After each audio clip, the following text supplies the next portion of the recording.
sewers. Thank you for clicking on this maxi bodycon tutorial. My name is Dream, and let's get right into it. First, I start off with my front pattern piece. I place it on the fold. This pattern is from a stretch dress that I already have, and I traced it from there. This is a 4-way stretch knit fabric.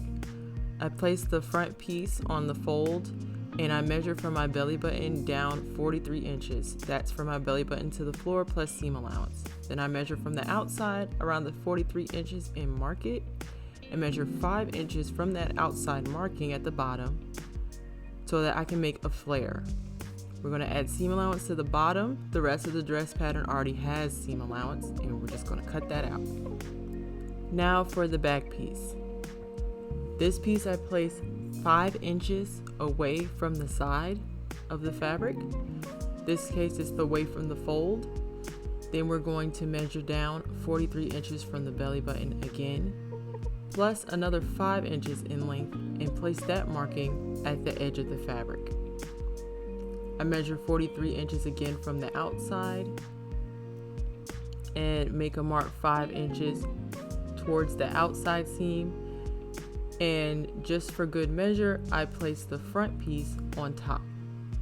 So here I'm marking that 43 plus 5 and making that line, that will be the fishtail, and here I'm marking that 43 plus 5 out to the side and making that marking, placing the top piece on top just to make sure that these front and back pieces will match up when sewing. Trace the line and then make another straight line and add a nice little curve to that, and go ahead and pin around and cut that out. Then I'm going to pin down the sleeves very simply and just cut those out.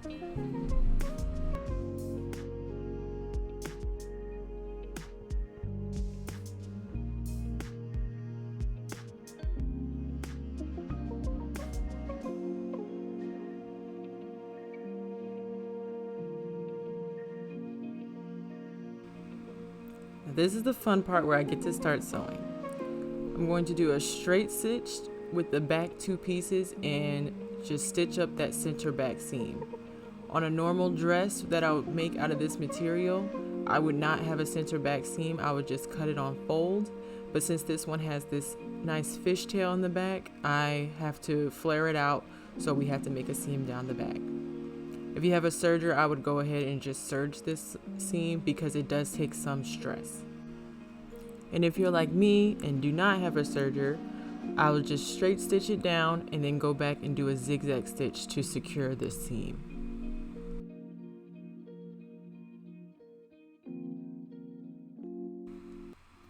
After you're finished with the center back seam, I will go ahead and straight stitch the shoulder seams from the front and back together and follow that up with a zigzag stitch. Then I zigzag stitch the outside of the collar. That is my method of overlocking the collar. If you have a machine that can perform the overlock stitch, then I would go ahead and do that at this point instead of that zigzag stitch. Then I fold over once and straight stitch so that I can go ahead and hem the collar and be finished with that.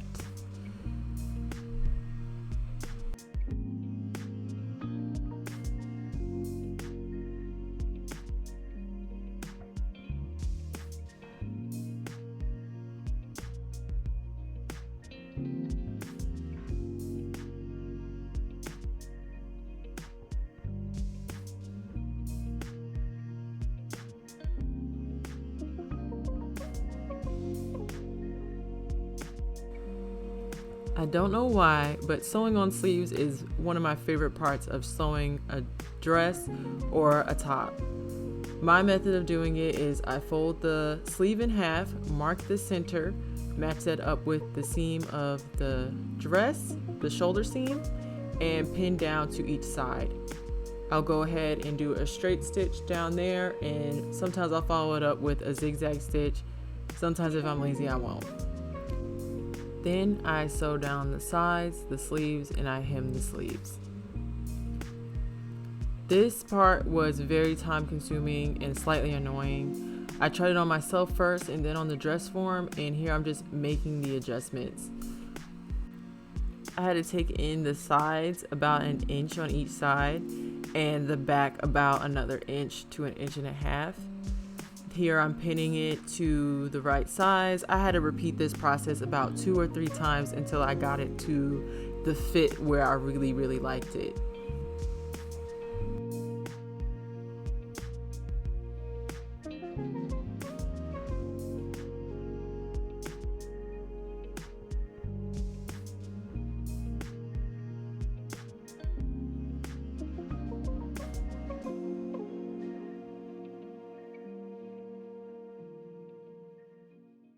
So this is the final product of the dress. I really do like how it came out, but there are a few changes I will make.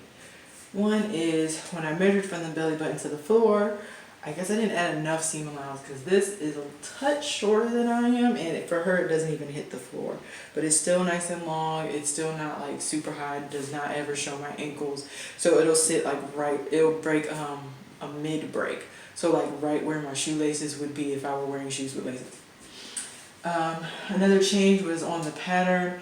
I'm really bad at, I'm working on getting better at drafting patterns from clothes that I already have. That's why I don't have tutorials of how to do that.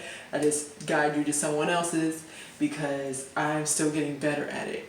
I have to buy a lot of muslin so that I can get better at it and just do mock-ups. But since this is a stretch fabric, it was very forgiving for any mistakes that I made. So what I did is on my dress pattern piece, I lowered where this the sleeve comes in. So I just went ahead and lowered that, and so that means I had to make new sleeves.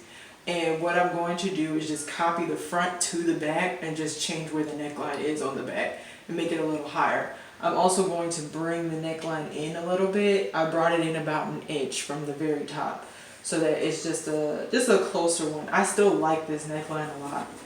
One thing I would love is a serger. For the sleeves, I just double folded them and did a straight stitch. I did the same for the bottom. For the sides, you saw I brought it in more. With the on the pattern, I just went ahead and measured around my belly button because it's already marked on my pattern piece.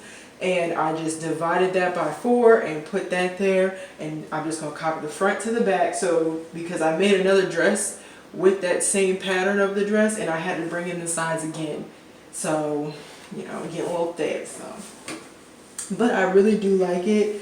The train isn't too big, which I'm glad. It's a fishtail, which I'm glad about because I still wanted it to be a somewhat casual dress that I could just wear out and not like too elegant. The back is pretty good. I had to bring in the back a little bit.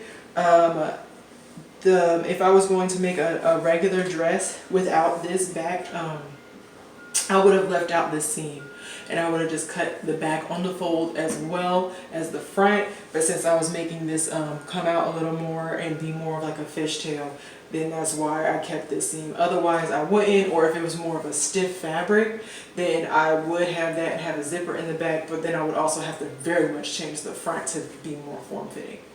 But yeah.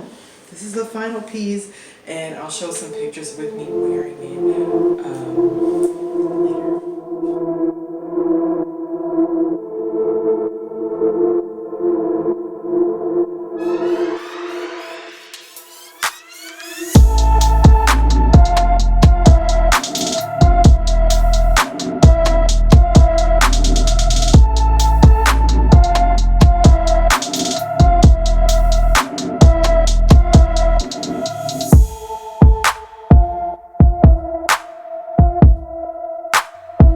Thank you so much for watching this tutorial. I had a lot of fun making it and I've already worn it a few times.